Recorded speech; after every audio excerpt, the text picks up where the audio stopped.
Bransfield.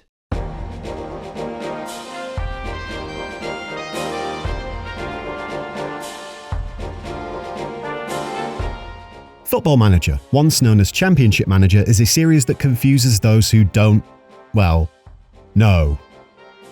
It's a smattering of lifeless spreadsheets and endless menus featuring soccer ball action you don't actually have control over and requiring hours of time invested just to complete a single season in the bloody thing. It doesn't look particularly special, it's about as low energy on the whole action thing as it's possible for a video game to get, and despite Developer Sports Interactive's best efforts, it is still an impenetrable wall of, to try and break into for any first-timer to the series. Why would anybody care about a series of football management games if all of the above were to be true? And it is true, by the way. So how the hell is Football Manager able to boast it has literally tens of millions of players? Well, partly because of Xbox Game Pass and Netflix, but also because, well, it's just magical, isn't it? Oh, by the way, this was written before Football Manager 2026 came out, or I had any idea about the quality of that game. Anyway,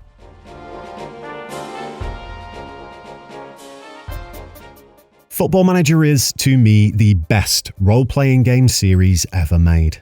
I can't speak for all those millions of people out there, but I will do anyway. That's why we all love it so much. Even if you don't know that's why you love it, that's why you love it. The simulation of football management is top-notch, of course, allowing you as much or as little control over the typical responsibilities that come with being head coach at a professional or semi-professional or amateur soccer net kickball outfit. You develop tactics, choose your squad, make substitutions, sign and sell players. You hire and fire backroom staff, set up training regimens, not bother setting up training regimens, instead leaving it to one of the staff you've hired, and storm out of press conferences. You negotiate contracts for players, staff, for yourself. You're tasked with improving reputations of clubs you manage, sometimes instead of actually achieving specific markers of success for them like cup or league wins. You develop relationships with all the tiny little computer people in the game, both good and bad. You fine and relegate your star player to the reserves because he's acting up. And he then launches a campaign in the media against you, which most of your squad join in on, and suddenly you've lost the dressing room and, you're fired. All because that twerp was annoyed you substituted him at the 73-minute mark in a second-round League Cup game against a non-league team that you were 6-0 up in. Idiot. Football Manager hits hard and hits deep and rewards you for playing it the requisite 300,000 hours. I'm exaggerating, of course, but I just totted it up and my Steam playtime for Football Manager 2009 through 2024 comes to around 3,506 hours. That's definitely missing a bunch of time and doesn't include any of the time I put into the series before it came to Steam, so likely pushing 5,000 hours or more, and I'd say that's rookie numbers. Even after all that time put into it, Football Manager still rewards you, still surprises and gives you something to enjoy, to delight you, to infuriate you to the point you lob your laptop at the wall, then have to tell your mum it accidentally fell off a shelf it was on for some reason and that's why, yes, it's now broken. True story. The level of depth in this series is second to none, which leads to a level of immersion that it takes over. It actually matters to you. The wins and losses, even the draws. The wonder kid turning down guaranteed playing time at your club because a bigger team offered him the chance to turn out for their reserves for 4 years stings and sticks with you. The 39-year-old Brazilian former international you convinced to extend his playing career by 1 more year to help you march your way up the English football pyramid elates and sticks with you. Sebastian Stickroth, who dominated world football for you in Championship Manager 97-98, scoring well over 50 goals in a season and ending up on a salary north of $100,000 a week in an era where that was seemingly an impossibility, brings enduring joy and sticks with you. And he wasn't even a real player. The stats, the simulation, the attention to detail, the fact it plays out almost like a legacy board game, it all comes together to make for, by my money, the greatest RPG series ever made. So, sure, that's all well and good, but this isn't really an RPG though, is it? Football Manager might vacuum up hundreds of hours of your life and be riddled with stats and, effectively, XP and party management and all of that, but it doesn't actually offer one of the most important aspects of the role-playing game genre in the form of a storyline. There's not any overarching narrative to Football Manager 2013 that people still debate online like it's the death of a beloved party member. Football Manager 2018 didn't offer a binary do-don't choice early along in its first season, allowing you to detonate an old nuclear bomb housed at Stokes ground. There isn't a story to Football Manager.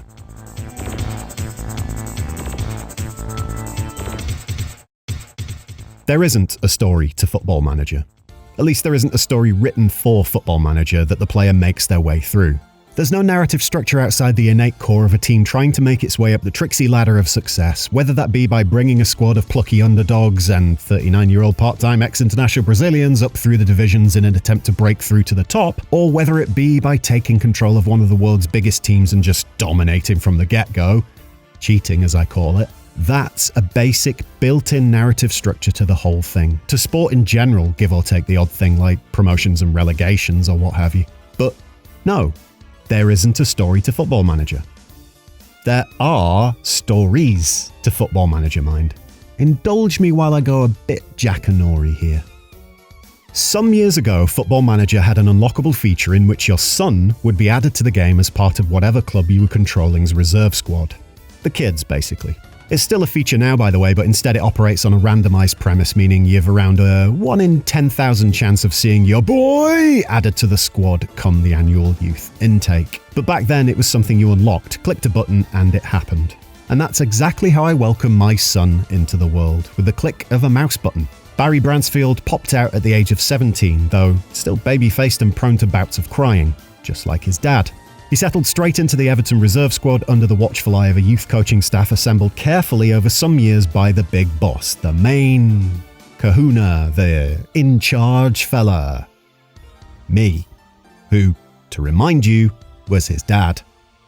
Barry immediately stood out as a player that might actually have a future in the sport at the highest level. Sure, he was rocking a 3.5-star potential rating, but his old man knew from so very much experience in football managering that these early ratings could be forcefully coached up into something a whole load more. Plus, to be honest, a 3.5-star player is a good squad player to have, generally speaking.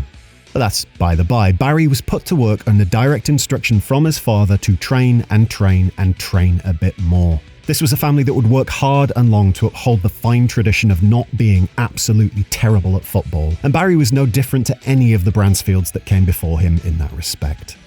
Time happened, as it tended to do back then, and after half a season of training and playing with the reserves, injuries and suspensions had started to pile up in the main squad. Independent observers noted that at the time there were a few talented youngsters in the Evertonian coffers, so the manager wouldn't have to resort to the obvious and shocking nepotism of calling up his young, not quite as talented as the others' son to the first team to plug the gap. Naturally, his father resorted to that exact kind of nepotism. Barry made his way to the main squad and joined up with a team of legitimately world-class players. At 17, he was suddenly part of a team that had won everything it possibly could have won and that was continuing to win. He might not have felt confident in that moment, but his father didn't hesitate. Barry was on the bench for the next match, a substitute waiting for a run-out and a chance to see 1 to 5 appearances on the grand stage before returning to the youngsters' squad. Barry came off the bench in the very next game, grabbing 20 minutes on the field and rocking a 6 out of 10 rating for his performance. He hadn't embarrassed himself, he had appeared in the world's greatest sporting league, and there was still time to grow and get better, and at an even faster rate, with the improvement sure to come when playing alongside seasoned professionals. He made the 1 to 5 appearances, up to 10 after a couple of months. His playing time was growing, his skills were improving, even his ratings weren't utterly atrocious, pushing an average of 7 out of 10 from all his time on the field. At 17, that's something to be proud of. And that journey back to the reserves? It never actually happened. Barry established himself as a teenage workhorse, always able to fill a gap when needed and rarely letting anyone down, even if he wasn't really able to shine on the field. Nepotism had got him to this point, but it was his growing skill and pure determination that kept him in the first team and led to a handful of first-team starts in the season that followed. And also nepotism, but determination and skill too.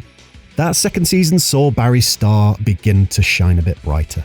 His defensive work was decent and improving, his passing accurate enough. He bagged a few assists, even managed a couple of goals. In cup fixtures against lower league teams, sure, but goals nonetheless. Progress was slow and steady on the tutelage of a backroom staff including Duncan Ferguson, only mentioned here because why wouldn't you, and always under the watchful eye of his old pops. Things continued on the path of positivity for the Nepo baby over the 2 years that followed, with a handful of first-team starts becoming a handful more, skills improving, and a genuine fondness between Barry and the fans forming. He'd gone from the boss's son to a legit squad player with a bright future ahead of him at the Toffees. And then I sold him. I don't even remember who to. Barry wasn't unhappy. He hadn't requested a move, he wasn't transfer listed, he wasn't even loan listed. But an offer came in of enough million quid and Barry Bransfield's contract and services were sold to a continental European club by his own father.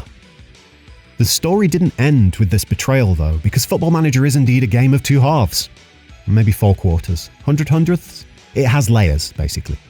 Football life continued, with Everton continuing to dominate all European competitions, and the Club World Cup sometimes, though that's just a comedy side attraction if we're honest. And with that success came the feeling of same old staleness. The challenge had gone, the joy of success now hollow for Mr. Manager Bransfield. So I left, upped sticks, handed in my notice, quit the job. As we all know, Football Manager is a game of management in general, rather than your sole experience of trying to succeed at a single club. It's a career simulation, not a moment-in-time emulation. At least if you're playing it properly like I, the hero of the story, do, which means rather than going on the dole, I went and got myself another job. This time taking on the monumental challenge of making a minor Spanish team into the giants they maybe could one day be. Barcelona. Now, for those still watching who know little of football, well done and thank you, but also Barcelona are huge in the world of soccer. So when they come a knock in with a job offer, you tend to just say yes, sight unseen. And that's precisely what I did. Only after taking the job did I notice something. There, in the squad, fresh off a few years spent in the German top league and with a few more years' experience under his belt, he probably even had a beard, was my boy! I had accidentally re-inherited my son as part of the Barca team, where over the past season Barry had been establishing himself as an effective squad player for the Catalan Giants. It was pure serendipity, a beautiful moment in a game full of beautiful organic moments of storytelling.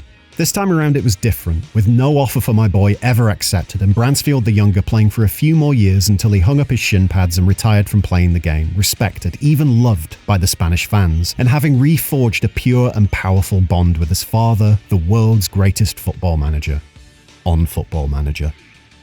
And the story didn't end there. When players retire in Football Manager, some go on to become backroom staff, coaches, physios, scouts, and more. In this case, young Barry, now in his mid-30s, had clearly learned a lot from his old man and was heading down the path of coaching and management. So being the lord of nepotism that I am, I hired him to my backroom staff as a coach, safe in the knowledge his years of experience could be handed down to the next generation of players as father and son stood eternally side by side on the sidelines, taking Barcelona on to unlimited glory.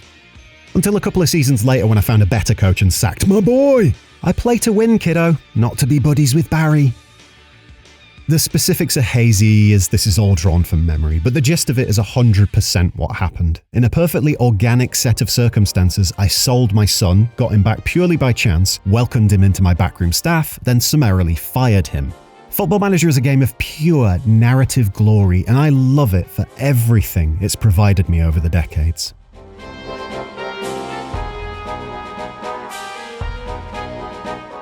So that, to me, is Football Manager. A series of deep and intricate simulation, a spod's delight of spreadsheets and stats there for the analysing and ready to be deep dived within an inch of its life. A game that takes hours to play one season, months to play one career, and decades to indulge a compulsion to play it. But to me, the biggest reason for that enduring strength of the franchise is its surprise storytelling mechanics. An emergent world built from chance and happenstance, reactive to decisions you make and choices not taken, reflecting back at you your style and skill, even your individual character as one of those human beings we hear so much about. I see Football Manager as comparable to something like Dwarf Fortress, presenting as an incomprehensible world of what the hell is going on to outsiders, but utterly adored by those who break through those walls and taste the delicious organic world building within. I see Football Manager as comparable to something like Metal Gear Solid 5, A firm foundation of strict rules and consequences, allowing you, the player, to build pretty much as you see fit on top of it purely through the way in which you decide to play the thing. I see Football Manager as comparable to something like Battlefield Online. A structured setup of clashes and matches that ebb and flow as you play thanks to seemingly random but often player-initiated acts, resulting in absolute glory or utter complete chaos. Emergent storytelling was a buzzword some years ago and lost its luster, but it's always been a key element of many games I've enjoyed in my life. Give me the sandbox and let me see what I can make happen or have happen to me directly or indirectly from my input. Give me the world's richest club and let me see how quickly I can bankrupt them. Give me an amateur team of part-time players and full-time 9-to-5ers and let me see if I can brutal deluxe them into silverware-winning glory hounds. Give me a son and see how I treat him. Football Manager is magnificent, and if you've got the patience in you to break through its seemingly incomprehensible outer shell, I cannot recommend it enough to any players of any games anywhere in the world. 6 out of 10. Thanks for watching and indulging me in the sort of ramble about a beloved series that probably only really appeals to me. It's not too far off telling someone about a dream you had, to be honest. But hey, my patrons on Patreon all live forever in my dreams, so I'm sure they'd want to hear about those. And you can make dreams come true by joining via the links at the end of the video or below. Yes, that was a smooth segue.